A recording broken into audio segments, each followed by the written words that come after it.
So, what do you get when you combine a battle royale with objective-based gameplay? I'm gonna guess and say this: the cycle. Let's talk about this.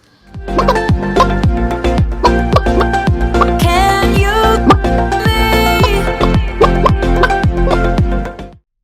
Hey everybody, what is going on? Brandon here, and this time I'm checking out a new game in open alpha as of this weekend, The Cycle. Now, this game, I saw the trailer for it, like it came out of nowhere. I was just browsing the Epic Game Store, I saw it on there, watched the trailer for it, looked interesting, still really couldn't tell what exactly the game was. I applied for a key, they sent me a key, and then a couple days after they sent me the key, they actually opened up the alpha testing weekend, so a lot of people could get in. So basically anybody that wanted to try it out this last weekend, they could get in. So I played it pretty much all weekend. This is pretty much the only thing I played. I think I only played enough Realm Royale to get my quests done. So I didn't even actually play hardly anything else but this weekend. And I gotta say, I'm pleasantly surprised about this game. And like I said, I really had no idea what this game was. From what I could tell from the trailer and gameplay footage, it looked like it might be a game similar to Destiny. It had me intrigued, it looked like it would probably be fun. So I didn't even bother looking to see what exactly this game was or what it was supposed to be. I was just like, you know what, I want to try this game out regardless. So I applied for the key. Luckily I got it. I was able to get in and play all weekend.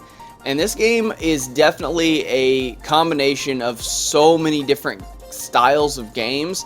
Very similar to Breach. How the way when I played Breach was that way to me. It felt like a combination of a bunch of different games. And in Breach, I thought it really worked. The game didn't take off as well as I would have liked. But now the same thing goes with this. Now this game isn't like Breach. I don't want you to get that confused. This game doesn't play anything like Breach. It's a combination of so many different kinds of games that I feel like this game was inspired by. So basically the concept of the game is either you as a solo player or in a squad of 4 drop down onto an island. Yes, you heard that right. You drop down onto an island. Yay, Battle Royale. But actually this game does Battle Royale very, very, very differently.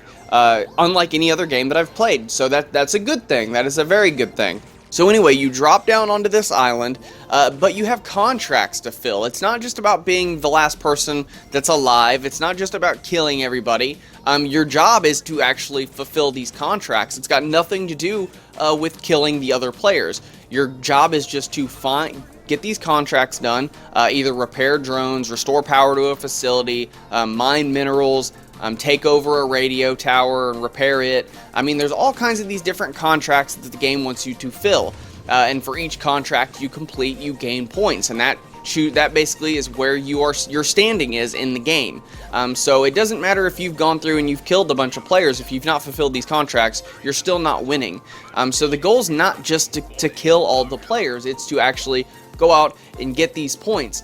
And as the storm or the cycle moves in on you at the end, similar to Ring of Elysium, you can get to an extraction point and extract.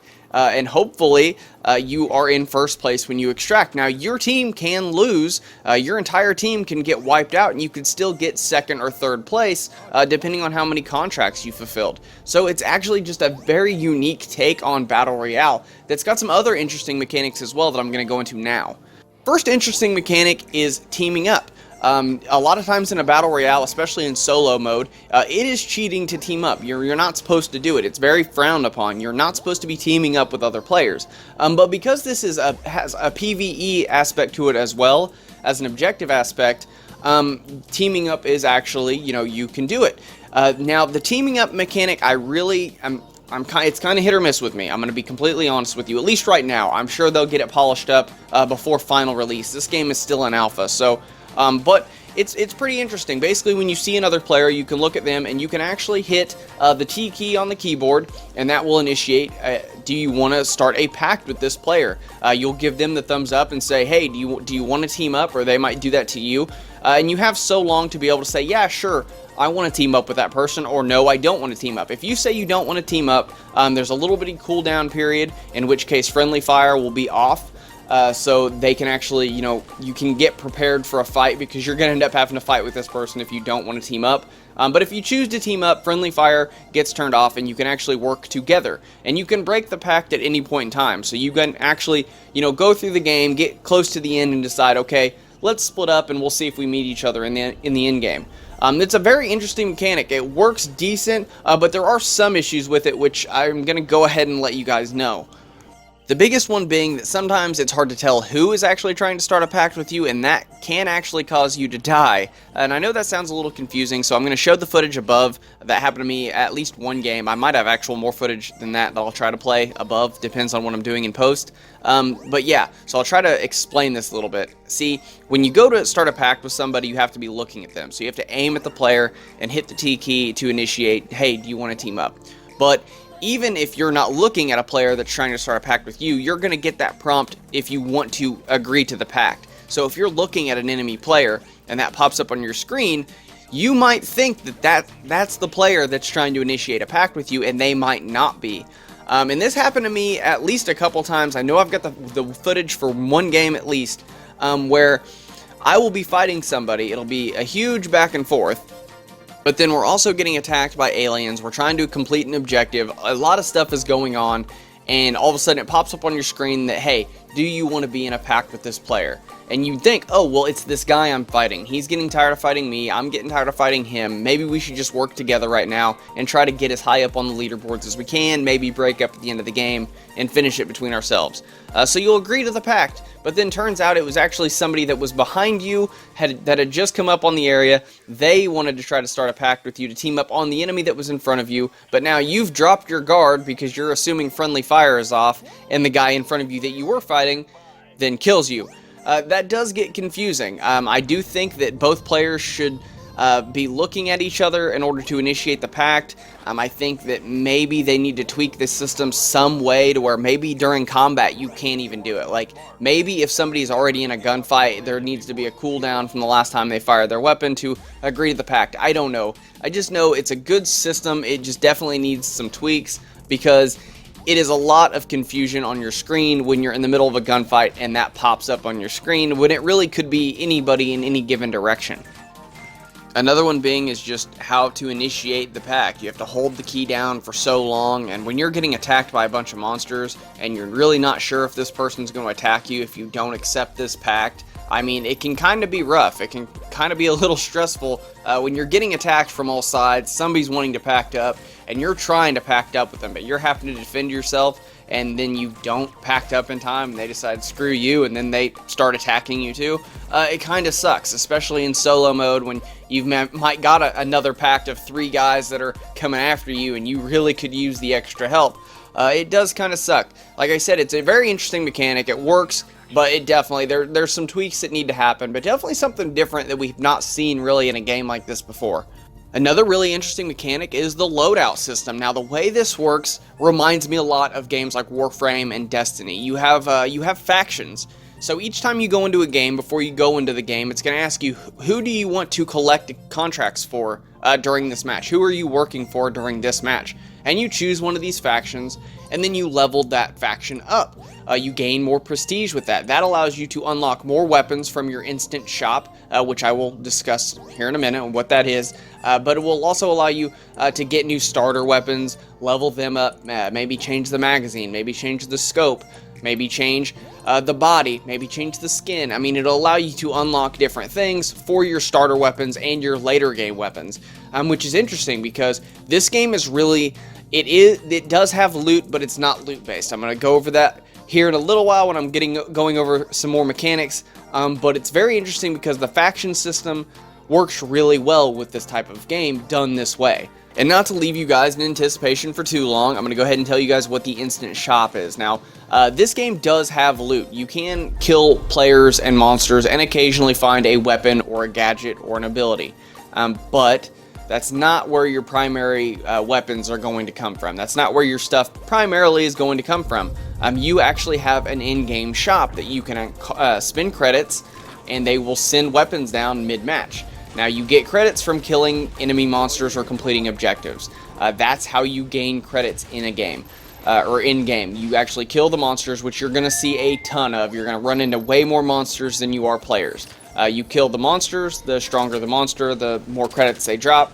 You spend those credits in your in-game shop to get weapons sent down from your ship instantly in the game. You're going to do this a lot more than you're going to be relying on finding weapons off monsters or players. You're probably not going to find very many weapons or items in-game. But to elaborate a little bit more on the crafting, the way this works is every time you play a match, as you're going through the match and you're killing monsters and stuff, you're going to be picking up items. You're going to be picking up craftable materials, resources that you will use then to craft the items that you unlock from your faction. So say you unlock a level 3 faction rifle and you want to use it in game. You want to be able to call it down from your ship. You want to be able to spend credits on it. You can't actually do that until, one, you're a high enough level in the faction to unlock it. Then you have to spend resources that you've earned from playing to craft the item. And that same thing goes with item attachments like scopes, magazines, bodies, skins. All that goes hand in hand. You have to actually craft it using items you've collected from playing in order to be able to use it and have it sent down.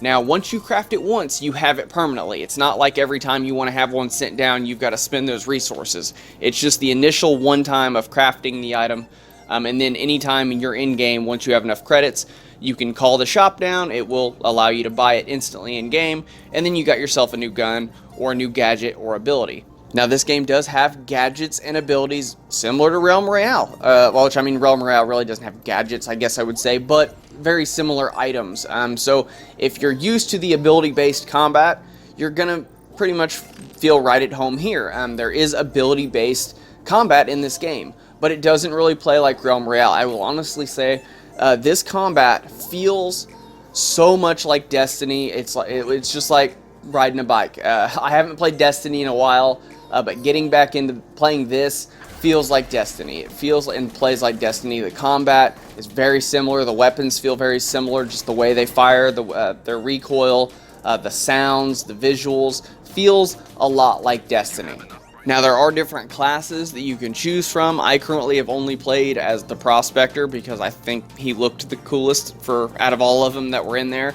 I did notice that there seem to be classes or pieces of armor that are in the trailer that I did not see in game ever, so I'm thinking there's still a lot of content they have not actually shelled out into the alpha. I'm guessing there's actually probably quite a bit since this is an alpha, and in the trailer and gameplay I've seen before playing the alpha, I've seen quite a bit of stuff I've not seen in game.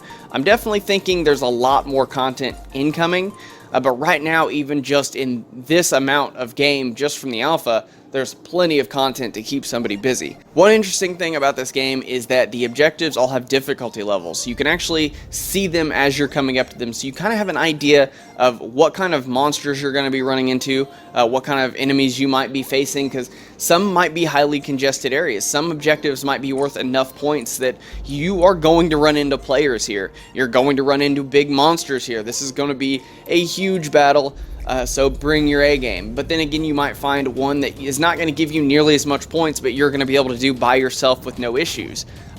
This definitely falls in line with why they have the ability to team up, especially in solos. In squads, I've not really seen anybody team up, so I don't even know if it's actually possible. But in solos, there is times where it will be beneficial for you to team up.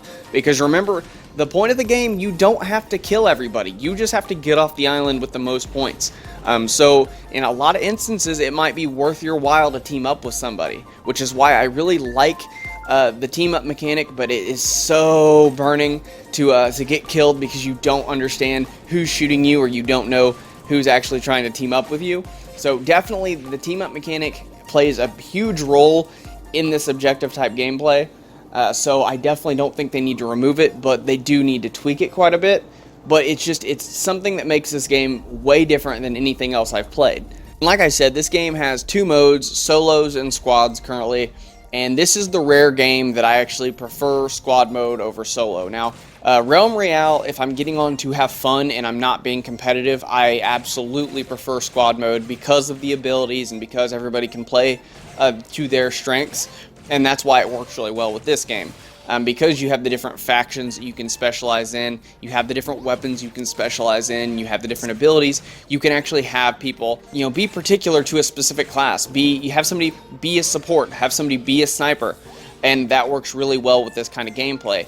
And having objectives and monsters on top of other opponents to worry about, it's definitely a lot more fun playing in a very small group of people. All in all, I'm absolutely loving this test weekend. I cannot wait for the next one. I'm going to keep playing this game. I do have some things I want to see them fixed, but I didn't really want to get into that now because this game's really in early alpha. All games are going to have issues and are going to be going through a lot of changes in this point in development. So I really didn't want to talk too much about any gripes, really. This game is a lot of fun. It's definitely one to keep your eyes peeled. If you've got a PC and you've got the Epic Games Store, I definitely recommend trying to get into this alpha. It's not very hard to apply for a key. I'll leave the website down in the description below so you can actually go yourselves and apply for a key and see if you can get one. And hopefully you guys do, and if you do, let me know in the comments down below, and we'll try to play together during one of these test weekends or something. Because like I said, squads are definitely the way to go, and I'd love to play some games with you guys, so definitely try to grab a key, and if you want, we'll get some games in. We'll play sometime during one of these weekends. But this game is a ton of fun. I'm really enjoying it, and I hope it does really well because it's different. It's something.